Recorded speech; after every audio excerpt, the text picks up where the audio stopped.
Sejak kecil hidupku kurang berkecukupan. Rumah kami hanya memiliki satu kamar dan ruang depan yang dialihfungsikan menjadi dapur. Tidak memiliki kendaraan dan makan pun sehari hanya sekali. Keadaan itu membuatku dan keluargaku sering diremehkan oleh orang lain, khususnya tetangga dan teman-teman sebayaku. Pekerjaan ayahku serabutan, kadang di proyek bangunan, kadang disuruh bersihin rumput, sampai menjadi petugas kebersihan di lingkungan rumah. Ibuku tidak bekerja, tetapi sering menjadi pembantu rumah tangga yang dipanggil setiap pagi dan pulang sore. Aku memiliki 2 adik yang jarak usia kami cukup lama, yaitu 8 dan 10 tahun.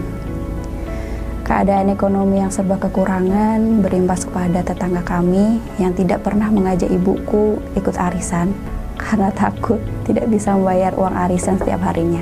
Atau saat teman-teman sebayaku memandang seragamku yang warnanya sedikit pudar dan tidak disetrika. Jangankan baju disetrika, uang sekolah saja biaya masih ditanggung sama pemerintah. Walaupun saat itu usiaku masih kecil, tapi aku sudah bisa membedakan cara orang memandang kami dengan sorot mata kasihan. Masa-masa itu masih terkenang jelas di ingatanku bagaimana orang-orang menatap keluargaku yang tidak ternilai. Hari demi hari aku tumbuh besar bersama keadaan itu, terbiasa merasakan perasaan sedih, kecewa, tidak diterima, hingga aku terbiasa dengan keadaan itu. Untuk menerima itu, jujur aku sampai sekarang tidak terima, padahal kedua orang tuaku bekerja cukup keras setiap harinya. Hingga aku sadar, bekerja keras tidak cukup untuk mendapatkan kehidupan yang lebih baik. Tapi menurutku, kuncinya ada di mindset sama harus pandai melihat peluang. Sejak saat itu, aku mulai giat belajar hingga berhasil diterima di perguruan tinggi dengan jalur beasiswa. Kuliah tanpa biaya cukup membantu, karena jujur, kedua orang tua aku tidak punya biaya untuk menyekolahkanku hingga jenjang ini. Walaupun kuliah tanpa biaya, aku juga harus bekerja part-time untuk membantu membiayai kehidupan sehari-hariku dan biaya sekolah adik-adikku. Kalau disebut sandwich generation sih, aku nggak masalah.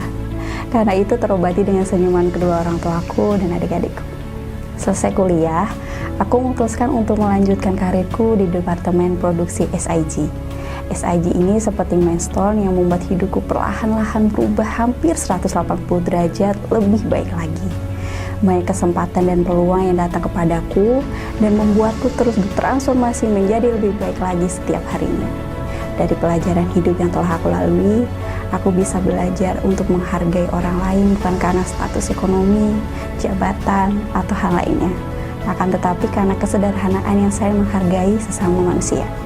Dalam rangka Hari Kartini, aku mau mengucapkan banyak terima kasih kepada Kartini yang sudah membukakan jalan bagi perempuan, sehingga kami, para perempuan sepertiku, bisa mendapatkan kesempatan untuk memilih jalan hidup yang kami inginkan.